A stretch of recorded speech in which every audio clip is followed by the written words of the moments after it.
అస్మద్గురుభ్యో నమః. శ్రీమౌద్గల్య శ్రీవత్సగోత్రజాతౌ శ్రీ అప్పలార్య రత్నమార్య తనూభౌ ద్వౌ శ్రీమచ్చటార్య చరణాంబుజ చంచరీకౌ శ్రీరంగరామానుజ தேசிகௌஸ்து. ఆండాళ్ దివ్య తిరువడిగలే శరణం. భగవంతులారా, రెండో పాసురంలోకి వస్తున్నాం. మొదటి పాసురంలో సంకల్పం అన్నమాట. రెండో పాసురంలో ఏమిటి? మనం వ్రతం అనేసరికి ఇంట్లో మగాళ్ళంతా కంగారు పడిపోతారు. ఏం చెప్తారు, ఏం ప్రాణం తీస్తారు అని చెప్పి. అదే రేపలలో అనుకున్నట్ట, వీళ్ళు వ్రతం అంటున్నారు ఆడపిల్లంతా కలిసి ఏం అంటే అమ్మవారు చెప్తున్నారు, అయ్యా కంగారు పడకండి. ఏమిటది? வையத்து வாழ்வீர்கள் நாமும் நம்பாவைக்கு செய்யும் கிரிசைகள் கேளீரோ பார்க்கடல் பயத்துயின்ற பரமன் அடிப்பாடி நெய்யுண்ணோம் பாலுண்ணோம் நாட்காலே நீராடி மையற்றெழுதோம் மலரிட்டு நாமுடையோம் செய்யாதன செய்யோம் தீக்குறளை சென்றோதோம் ஐயமும் பிச்சையும் ஆந்தனை கை காட்டி உய்யும் ஆர் எண்ணி உகந்து ஏல் ஓர் ఎంబావాయ్. ఎంత హాయిగా చెప్తుందో ఆండాళ్ళమ్మ తల్లి. ఏమిటో తెలుసిన, మనం ఎవరి దగ్గరికైనా వెళ్ళి అయ్యే కష్టం ఉంది మంత్రం అనేసరికి నువ్వు ఇన్ని వేల సార్లు చదువు, ఇంత ధనాలు పెట్టు, ఇంత ప్రసాదాలు పెట్టు అని చెప్తారు అందరూ పాపం. కానీ ఆండాళ్ళ మరి ఎంత ప్రయోగం చెప్తుంది సార్. వైయత్తు వార్వీర్గాల్, భూమండలంలో ఉండి సుఖపడుతున్న వాళ్ళలారా. భూమండలంలో సుఖమా? కృష్ణుడే మన పక్కన ఉన్నాడమ్మా, మనకేం భయం. అందుకని వైయత్తున్ వార్వీర్గాల్. ఎంచేత భూమండలం గొప్పదని చెప్పడానికి వేదం చెప్పింది. ఏమిటి పూజలు చేస్తున్నావు అని అడిగింది. పైలోకాల కంటే నట్టవాడెవడో, దానికి వేదం నవ్వి చెప్పింది, అంతర్హితో హి దేవలోక. అది నీకు కనిపిస్తోందా? కనిపించటం లేదు. యద్యముష్మిన్ అస్తివా నా, అది ఉందో లేదో ఎవడు తోడొచ్చాడు. అందుకని నా స్మాల్లోకాత్ శ్వేతవ్యమివేత్యాహు. ఇది నాస్తికవాదం కాదండి. అక్కడ వేదం ఏం చెప్పిందో తెలుసా? నువ్వు పైలోకానికి వెళ్ళి ఏ భగవంతుణ్ణి దర్శిద్దామనుకుంటున్నావో ఆ భగవంతుడే నీకోసం అవతారం ఎత్తి భూలోకంలోకి దిగాడు కదరా. ఇక్కడే ఆయన్ని గమనించు. ఆ పైలోకమే కిందకు వస్తుంది. నువ్వు చచ్చిచేడు అక్కడికి వెళ్తావు. ఎందుకు ఎంత తమాషాగా ఉంటాయి వేదమంత్రాలు, మనకు అర్థం కాక తలబట్టుకుంటూ ఉంటాం అంతే. అందుకని వైయత్ వార్వీర్గాల్ నామం నంపావైక్. ఎంత గొప్పగా చెప్తున్నాడు చూడండి. మేము ఈ వ్రతం చేస్తున్నాం. నంపావైకు శయ్యం కిరిశైగల్ కేళీరో. కేళీరో వినండయ్య. కిరిశైగల్, శయ్యం కిరిశైగల్ క్రియ. క్రియ అన్న పదమే తమిళంలో కిరిశైగల్ అని వస్తుందన్నమాట. శయ్యం కిరిశైగల్ కేళీరో. ఏం చేయాలి? ఏం లేదు, నిద్ర లేస్తూనే పాలకడల్ పయత్తుయిన్ర పరమన్ అడి పాడి. పాలకడలిలో హాయిగా నిద్ర నటిస్తున్నాడే స్వామి, ఆయన పాదాలని ఒక్కసారి మనసులో దలుచుకుని, స్వామి నీ చరణమే మాకు శరణమని పాడదాం. అంటే భగవన్నామం జపించాలంటే పాచిమోహంతో చేయొచ్చని పెద్దవాళ్ళు చెప్పారు ఒకప్పుడు. అది ఆండాళ్ళ మరి ఎంత మర్యాదగా చెప్పిందండి, ఇబ్బంది లేదు అదనమాట. అంచేత పార్కడలల్ పయ్యత్తుయిన్ర పరమనడిపాడి. అయ్యిందాకా ఉండి మనకు ఆకలిస్తుంది, కొంచెం ఆకలి సర్దుకోండి అయ్యా. నెయ్యున్నోం పాలున్నోం. మేము నెయ్యి తినము, పాలు తినము. ఏమయ్యా నెయ్యి తాగం, పాలు తాగమనాలి.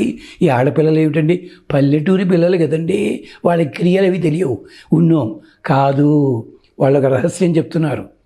మనకి ఇదేది ఆరోగ్య గ్రంథాల లోపల ఏమిటది, ఘన పదార్థాలు తాగాలి, ద్రవ పదార్థాలు తినాలి అని చెప్పి.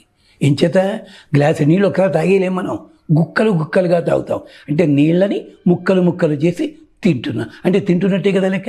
అలాగే ఓ జామకాయ యాపిల్ ఇచ్చాడు అనుకోండి, ఒకసారి మింగేస్తామా? లేదు. దాన్ని ఏం చేస్తున్నాం? నవిలి దాన్ని ద్రవ రూపంలో మార్చి తాగుతున్నాం. ఎంత తమాషా పదాలండి ఇవి. భాగవతంలో కూడా ఉంది ఇలాంటిది. అంచేత నెయ్యున్నాం పాలున్నాం.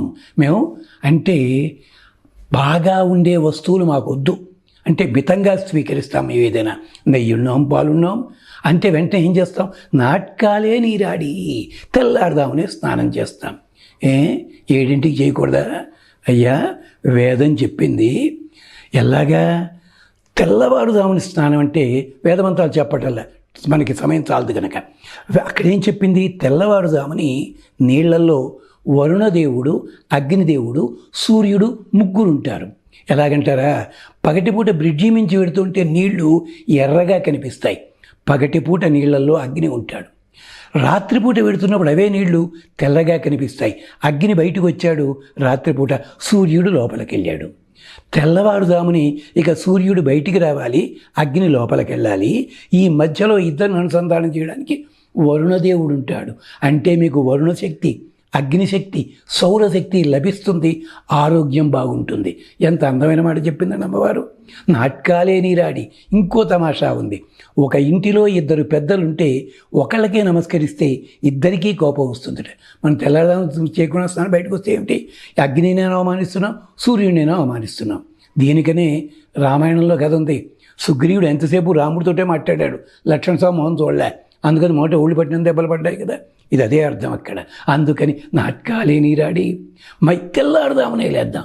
అయితే ఉడుకుతాం కదండి, లేదు, నీళ్లల్లోకి వెడుతుంటే మన శరీరంలో ఉండే పాపాలని వరుణదేవుడు ఏమన్నా చేస్తాడేమోని పాపాలు బయటికి పోయే ప్రయత్నం చేస్తాయి, అందువల్ల శరీరం ఉడుకుతుంది. ఇది కూడా యజుర్వేదం చెప్పింది. అంటే అందుకని, అంటే రోజు ఉలిగా విన్నాం కొన్ని పాపాలు మనకు అంటావు కదా, ఇక నిండాములకితే చలేమిటి అని సామెత. అంటే నాటకాలే నీరాడి మయ్యట్టుదోం. స్నానం చేయగానే ఆడవాళ్ళు ఎక్కడికి వెళ్తారండి, అద్దం ముందుకు వెళ్తారు అలంకారాలకి. వీడు చెప్తాడు కంటికి కాటుక ధరించం. ఈ కాటుక ఏమిటో తెలుసా, ఇది కూడా వేదంలో ఉంది. వృత్రాసుడు అన్న రాక్షసుడిని చంపితే అతని శరీరంలో భాగాలు రకరకాల వస్తువులుగా మారితే అతని కంటి పాప నేల మీద పడింది. కనీనికా పరాపతత్ తదాంజనమభవతు. అది కాటుక కింద మారింది. మగవాడు కాటుక ధరిస్తే శత్రుబాధ ఉండదు, ఆడవాళ్ళు కాటుక ధరిస్తే 3 రకాల రోగాలు రావు, అందము కలుగుతుంది. అందుకనే మన దేశాలలో ఒక దేశంలో ఉన్నవాళ్ళు మగాళ్ళు కూడా కంటికి కాటుక ఎందుకు పెట్టుకుంటారండి, దాని పేరు వేరే ఉంది. ఇగో ఇక్కడి నుంచే వచ్చింది అది. శత్రుబాధ తొలగాలి, వాళ్ళ యుద్ధాల్లో ఉండేవారు ఎప్పుడు కూడా. అంచేత మయ్యెట్టెదో మలరిట్టు నాముడియోం. మేము పువ్వులు ధరించమయ్యా, ఎందుకని మా కృష్ణుడే రావాలి, పూలదండలు గుచ్చాలి, ఆయనే మాకు జడలో తురమాల్సి ఉంటుంది. మయ్యటిజోం మలరెట్టి నాముడియోం చెయ్యాదన చెయ్యోం. మేము చేస్తామన్నవి చేస్తామంటలే, చెయ్యొద్దన్నవి చెయ్యం. అంటే చేయమన్నా చేస్తారు కానీ ఆడవాళ్ళ మాటల్లో చాతుర్యం ఉండేది. చెయ్యొద్దన్నదేదో చెయ్యము, చేయాల్సింది ఏమమ్మా అవి ఉంటే చేస్తా ఉన్నట్టుగా. చెయ్యాదన చెయ్యోం. అన్నిటికంటే ముధానం తీక్కురలై చెన్రోదం. 199 ఆడవాళ్ళకి దర్శనం కనుక ఆ పని మేము చెయ్యం. ఏమిటది, పనిగట్టుకు ఎదటి వాళ్ళని దూషించడం కానీ, కొండెములు చెప్పడం కానీ, రూమర్లు చెయ్యం మేము. అంచేత మయటిదోం మలటినాముడియోం చెయ్యాదన చెయ్యం తీక్కురలై చెన్రోదం అయ్యము పిచ్చయం ఆందనేయం కైకాట్టి. ఇంతవరకు ఎన్ని అయ్యాయండి, 6 పనులు అయ్యాయి. అంటే వచ్చిన వాళ్ళకల్లా చేతనైనంతగా మేము ఇస్తాం అతిథి అభ్యాగతులకి. ఉయ్యం 6 ఎన్ని. మేము బాగుపడడానికి 6 మార్గాలున్నాయి. 6 మార్గాలంటే శరణాగతిలో 6 మార్గాలున్నాయి, భగవతత్వాన్ని తెలుసుకోవడానికి 6 మార్గాలున్నాయి, మన ఇంటికి వచ్చేవాడిని గౌరవించడానికి 6 మార్గాలున్నాయి. ఇవన్నీ కూడా వేదమంత్రాల్లో అందంగా చెప్తే ఆండాళ్ళ వారు వేదమంత్రం ఎత్తుకోకుండా పిల్లలు వినండియ్యా అని అందంగా చెప్తాను. ఉయ్యం 6 ఎన్ని. ఇవన్నీ చేసి వ్రతం చేసేవాడిని నీరసంగా కాదు, ఊగందు మేము వ్రతం చేస్తున్నాడు మాలో ఆనందం వస్తుంది, పెళ్ళుబుకుతుంది అదనమాట. అంటే ఇక్కడ చెప్తుంది ఏమిటి, ఆండాళం వారు మనకి నియమాలు చెప్తున్నారు. మొదటిది ఏమిటి, మయ్యెట్టెడుదోం మలరెట్టినాముడియోం. అంటే కంటికి మేము శాస్త్రములు కావాలి, అలాంటి అది మాత్రం పెట్టుకోవాలి, అది మాకు స్వామి ఇవ్వాలి. పువ్వులంటే ఏమిటి, భగవంతుని గుణములు, ఆ స్వామిని అనుభవించాలి మేము అంటూ ఉయ్యం 6 ఎన్ని. అంటే అది మనం చేస్తున్న ప్రతి దాంట్లో 6 సోపానాలు ఉంటాయి, అది తెలుసుకోవాలంటూ ఆండాళ్ళం వారు వ్రతానికి చెయ్యవలసిన పనులు ఏమిటో చెప్తున్నారు ఇక్కడ.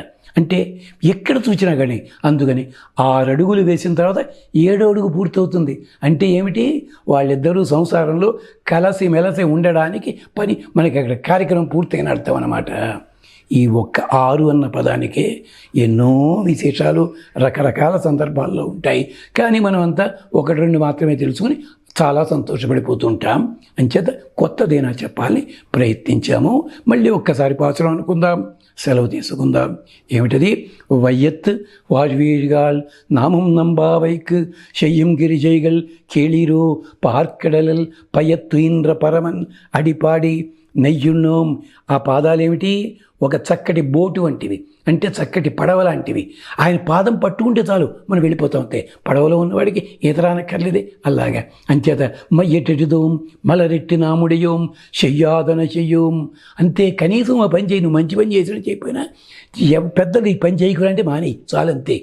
செய்யாதன செய்யும் தீக்குறை சென்றோதும் ஐயமும் பிச்சையும் ஆந்தனை இங்கை காட்டி ఉయ్యం ఆరు ఎన్ని ఉగందు ఏల్ ఓర్ ఎంపావాయ్.